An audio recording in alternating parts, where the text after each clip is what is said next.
আল্লাহ পাক রব্বুল আলামিন আমাদেরকে আদেশ করেছেন, ইন্নাল্লাহা ইয়া'মুরুকুম আন তুআদ্দুল আমানাতি ইলা আহলিহা।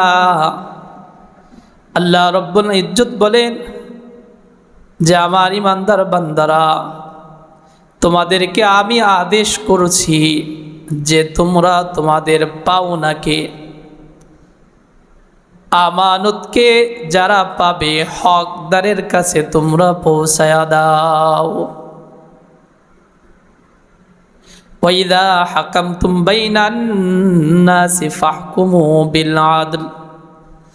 আর যখন তোমরা পরস্পরের মধ্যে বিচার করো, সালিশ করো, তখন ইনসাফের সাথে করো। যখন পরস্পরের মধ্যে কোনো মীমাংসায় তোমরা যাও, কি করবে? ইনসাফের সাথে করবে। এটাও আমানত। ইনসাফের সাথে বিচার করা, ইনসাফের সাথে ফয়সালা করা।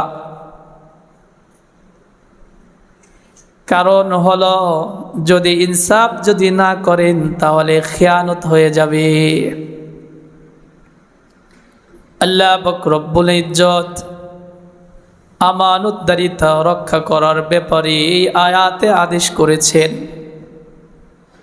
অন্য আয়াতের ব্যাপারে আল্লাহ পাক রব্বুল আলামিন খিয়ানত করতে নিষেধ করেছেন। খিয়ানত করা যাবে না। আমানতের খিয়ানত করা এটাও অনেক বড় অন্যায়, অনেক বড় জুলুম। আল্লাহ পাক রব্বুল আলামিন বলেন, ইয়া আইয়ুহাল্লাযীনা আমানু লা তাখুনুল্লাহা ওয়ার রাসূল ওয়া তাখুনু আমানাতিকুম ওয়া আনতুম তা'লামুন। আল্লাহ পাক রব্বুল আলামিন বলেন, হে আমার ঈমানদারেরা, ঈমানদার বান্দাবান্দিরা, তোমরা আল্লাহ এবং আল্লাহর রাসূলের আমানতের খিয়ানত করো না। কার আমানতের? আল্লাহর আমানতের খিয়ানত করবে না, নবীজির আমানতের খিয়ানত করবে না। আপনি মনে করতে পারেন আমার কাছে কেউ কোনো কিছু রাখে নাই, কেউ কোনো কিছু পায় না, কেউ কোনো কথা বলে নাই, আমি আমানতদার না। বলেন আপনার কাছে দুনিয়ার কেউ কোনো কিছু না পাইলেও আল্লাহ তাআলা কিন্তু আপনার কাছে কিছু আমানত আছে। আল্লাহর রাসূলের কিছু আমানত আপনার আমার কাছে আছে। ওয়া তাখুনু আমানাতিকুম ওয়া আনতুম তা'লামুন। আল্লাহ পাক রব্বুল আলামিন বলেন, 3 নম্বরে তোমরা পরস্পরের আমানতের খিয়ানত কিন্তু জেনে বুঝে করো না। জেনে বুঝে পরস্পরের আমানতের খিয়ানত করো না। এই আয়াতের ভিতরে আল্লাহ তাআলা 3টি আমানতের কথা বলছেন। 1 নম্বর হলো আল্লাহর আমানত, 2 নম্বর রাসূলের আমানত, 3 নম্বর আমরা পরস্পরের কাছে যে আমানত আছে আমানত। এই 3 আমানত রক্ষা করা একজন মুসলমানের জন্য দায়িত্ব।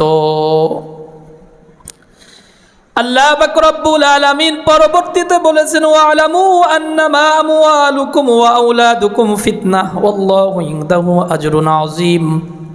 জেনে রাখো আমানতের খিয়ানত কি কারণে হয়, তার কারণ আল্লাহ তাআলা উল্লেখ করেছেন যে তোমাদের মাল সম্পদ আর তোমাদের সন্তানাদি এগুলো কিন্তু তোমাদের পরীক্ষার বস্তু। কারণ মালের লোভেই মানুষের মাল মেরে দেয়। সম্পদের লোভে একজন আর একজনের সম্পদ আত্মসাৎ করে ফেলে, একজনের কাছ থেকে নেয়, পরবর্তীতে আর ফেরত দেয় না।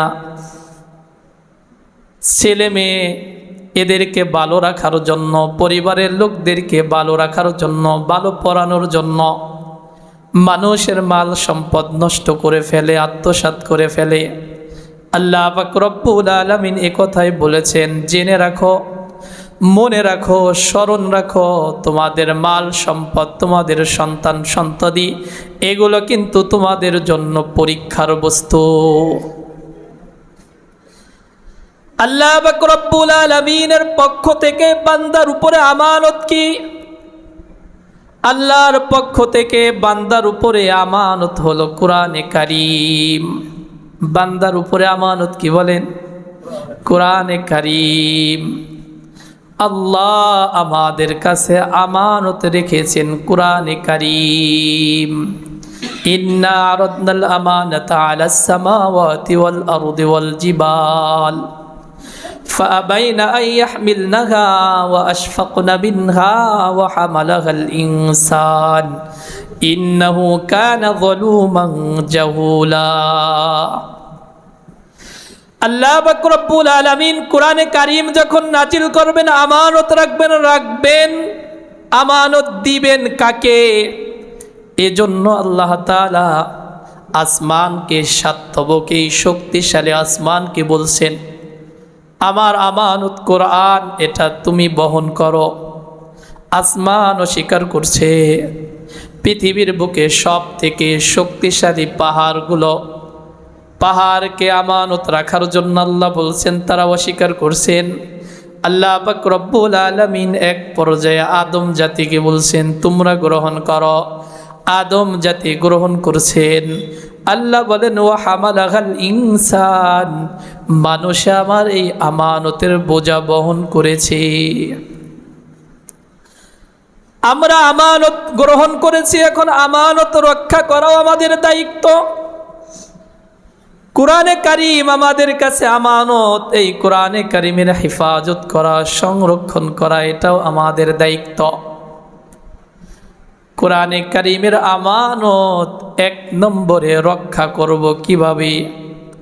প্রথম নাম্বারের রক্ষা করার দায়িত্ব হলো কিভাবে রক্ষা করা হবে? বিশুদ্ধ তেলাওয়াতের মাধ্যমে কোরআনে কারীমের আমানত রক্ষা করা হবে। এই আমানত আমাদের কার কার ঘরে আছে? অনেক মুসলমান আছে যার ঘরের মধ্যে কোরআনে কারীম নাই। অনেক মুসলমান আছে যার ঘরের মধ্যে কোরআনে কারীম নাই। ঘরের মধ্যে বাংলা ইংরেজি কত বই দিয়ে সাজানো, নাই কোনটা? বলে কোরআনে কারীম নাই, সব আছে। আলমারিগুলো ভরা, টেবিলগুলো সাজানো, তাকগুলো সাজানো বই দিয়ে, বিভিন্ন প্রকারের বই, নাই শুধু কোরআনে কারীম। আমি সব ধরনের বই বুঝি, বই পড়তে পারি না শুধু কোরআনে কারীম পড়তে। এজন্য হাফিজ হুজুর রহমতুল্লাহি আলাইহি বলতেন, দুনিয়ার মানুষ, তুমি তোমার সন্তানকে ইঞ্জিনিয়ার বানাও, ব্যারিস্টার বানাও, ডাক্তার বানাও, প্রফেসর বানাও, মাস্টার বানাও, যা ইচ্ছা তুমি তাই বানাও, কিন্তু সর্বপ্রথম তোমার সন্তানকে তুমি মুসলমান বানাও। আগে কি বানাও? আগে সন্তানদেরকে মুসলমান বানাও। দুনিয়ায় জাগতিক যত শিক্ষা আছে সব শিক্ষা তোমার সন্তানকে দাও, সমস্যা নাই। যত শিক্ষা, যত ডিগ্রি, যা মন চায় সব তোমার সন্তানকে দিয়ে তুমি করাও। তবে তুমি যেহেতু মুসলমান, তোমার সন্তানকে মুসলমান বানাও, সর্বপ্রথম কোরআনে কারিমার শিক্ষা তাকে দিয়ে নাও। যেই সন্তানটা সব পড়তে পারে, কোরআনে কারিম পড়তে পারে না, তার মানে সে দুনিয়ার কিছুই পারে না। এবার বলতে পারেন, হুজুর পারে তো অনেক কিছুই পারে, ও দুনিয়াবিদ অনেক কিছুই বোঝে না, কিছুই বোঝে না। বাদশাহ হারুন আর রশিদ রহমতুল্লাহ আলাইহি অনেক ক্ষমতাদার, প্রভাবশালী একজন বাদশাহ এবং ইমানদার। ইনি মেয়ের বিয়ে দিবে। মেয়ের বিবাহ দেওয়ার সময় ক্ষমতাদার বাদশাহ তিনি নিয়ত করে ফেলছেন, কেমন যেন কসম করে ফেলছেন, যা আমি আমার মেয়ের সাথে দুনিয়ার সব কিছু জোড়া জোড়া মেয়েকে হাদিয়া দিব, জামাইকে হাদিয়া দিব। কি দিবে? দুনিয়ায় যত বস্তু আছে সব কিছু ডবল ডবল দিবে, জোড়া জোড়া দিবে। এবার মেয়ের বিয়ে হয়ে গেছে, বাদশাহ হারুন আর রশিদ চিন্তায় পড়ে গেছেন। জোহের মাতারি তো নিয়ত করে ফেলছি, ওয়াদা করে ফেলছি, ওয়াদা রক্ষা করবো কামায়। দুনিয়ার সব বস্তু জোড়া জোড়া তো দেওয়া সম্ভব না, সব প্রাণী জোড়া জোড়া দেওয়া সম্ভব না, এর মধ্যে তো বিষাক্ত প্রাণীও আছে, কেমনে দিব? বাদশাহ হারুন আর রশিদ ইমামে আবু ইউসুফ রহমতুল্লাহি আলাইহির কাছে গেছেন। যুগের শ্রেষ্ঠ ইমাম ইমামে আবু ইউসুফ রহমতুল্লাহি আলাইহি বাদশাহ হারুন আর রশিদের প্রধান বিচারপতি ছিলেন। অনেক বড় বুজুর্গ, অনেক বড় আলেম, অনেক বড় ইমাম, যার লেখা কিতাব আমরা পড়ি। ইমামে আবু ইউসুফ রহমতুল্লাহি আলাইহির কাছে গিয়ে বাদশাহ বলতেছেন, হযরত, আমি তো এই নিয়ত করে ফেলেছি, এখন কি করা যায়? আমি এই নিয়ত পূর্ণ করব কিভাবে? ইমামে আবু ইউসুফ রহমতুল্লাহি আলাইহি বলেন, আপনার মেয়ের সাথে এক জিল কোরআন শরীফ মেয়ের শ্বশুর বাড়ি পাঠায়া দেন। সুবহানাল্লাহ বলেন। কি দিবে? এক জিল কোরআন শরীফ দিয়ে দেন মেয়ের সাথে হাদিয়া। বলে দিলে কি হবে? বলে আপনার মান্নত পূর্ণ হয়ে যাবে, ওয়াদা রক্ষা হয়ে যাবে, ওয়াদার খিলাফ হবে না। বলে কেমনে খিলাফ হবে না? বলে কোরআনে কারিম এমন একটা গ্রন্থ, যেই গ্রন্থর ভিতরে পৃথিবীর শুরু থেকে নিয়ে শেষ পর্যন্ত যা কিছু সব কিছু এর মধ্যে আছে। কোরআনে কারিম আপনার মেয়েকে দিয়ে দিলেন মানে পৃথিবীর সব কিছু আপনার মেয়েকে দিয়ে দিলেন।